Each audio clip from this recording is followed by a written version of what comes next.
साथियों नमस्कार। मैं Pawan Kumar Shrivastava, retired chief manager bank of Baroda. आपने अभी हमारे तमाम वीडियो देखे होंगे फिनसे चैनल में और आपको अच्छे लगे होंगे।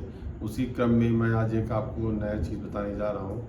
हो सकता है आप लोगों को मालूम भी हो, लेकिन बहुत सी चीज़ें जो आप लोगों को नहीं मालूम है वो है डॉर्मेंट अकाउंट। डॉर्मेंट अकाउंट या इनऑपरेटिव अकाउंट। तो डॉर्मेंट अकाउंट से तात्पर्य ये है कि एक निश्चित अवधि तक खाते में अगर लेन देन नहीं होता है तो वो खाते आपके निष्क्रिय हो जाते हैं। तो घबराने की ज़रूरत नहीं है। निष्क्रिय खाते का मतलब ये नहीं होता है कि खाता आपका बंद हो गया है। सामान्य बोलचाल की भाषा में आप जब शाखा में जाते हैं तो आपसे ये कहा जाता है कि आपका खाता बंद हो गया है। वो खाता बंद नहीं होता है बल्कि निष्क्रिय हो जाता है। निष्क्रिय मतलब कि उसमें bank security point of view से उसमें डेबिट फ्रीज कर देती है और किसी किसी स्थिति में डेबिट और क्रेडिट दोनों फ्रीज कर देती है ताकि खाते से कोई पैसा निकल ना पाए।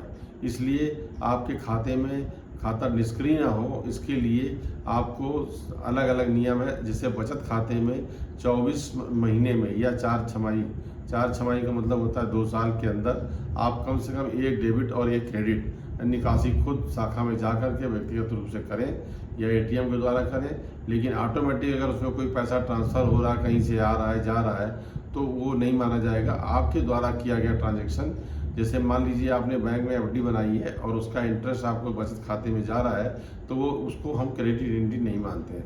आपके द्वारा जमा किया गया सेविंग खाते में 24 महीने में एक एंट्री डेबिट और एक क्रेडिट होनी चाहिए।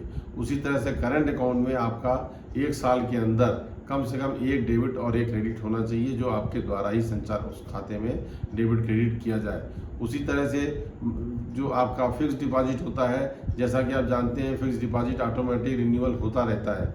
10 साल तक अगर कोई फिक्स डिपॉजिट आपका या बचत खाता आपका पड़ा हुआ है बैंक के अंदर, तो बचत खाते को 10 साल तक कोई लेन देन नहीं होता है, तो उस निष्क्रिय खाते का पूरा बैलेंस आरबीआई को ट्रांसफ़र कर दिया जाता है और फिर आरबीआई से उस बचत खाते के बैलेंस को वापस लेना बहुत ही डिफ़िकल्ट टास्क होता है। इसलिए उसमें तमाम फॉर्मेलिटी होती हैं।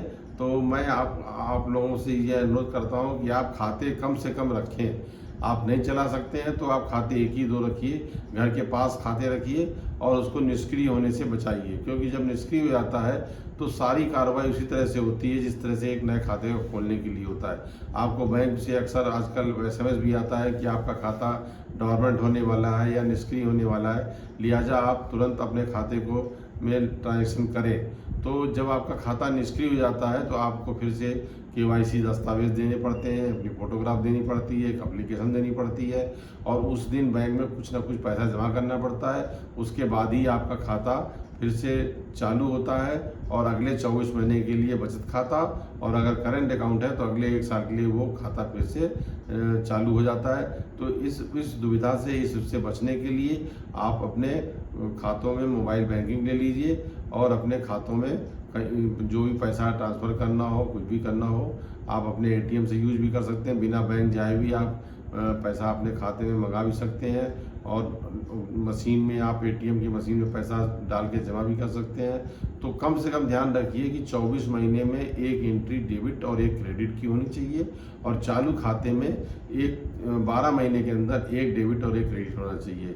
आशा ही नहीं विश्वास है कि अगर इस तरह से चलेंगे तो आपको अपनी परेशानी, मान लीजिए आपके खाते में 2-3 लाख रुपए पड़ा है, ब्याज ही मिल रहा है, लेकिन 2-3 साल से आपने कोई लेन देन नहीं किया। जब पैसा निकालने गए तो पता चला कि आपका खाता निष्क्रिय हो गया है।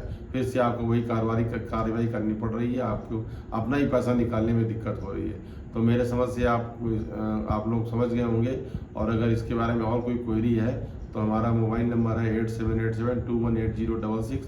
आप उस पर हमको सूचित करें ताकि हम आपको आपकी क्वेरी का जवाब दे सकें। आशा ही नहीं विश्वास है कि आपको ये वीडियो पसंद आया होगा। अगर पसंद आए तो लाइक कीजिए और हमारा चैनल FINSAY इसको सब्सक्राइब कीजिए। धन्यवाद।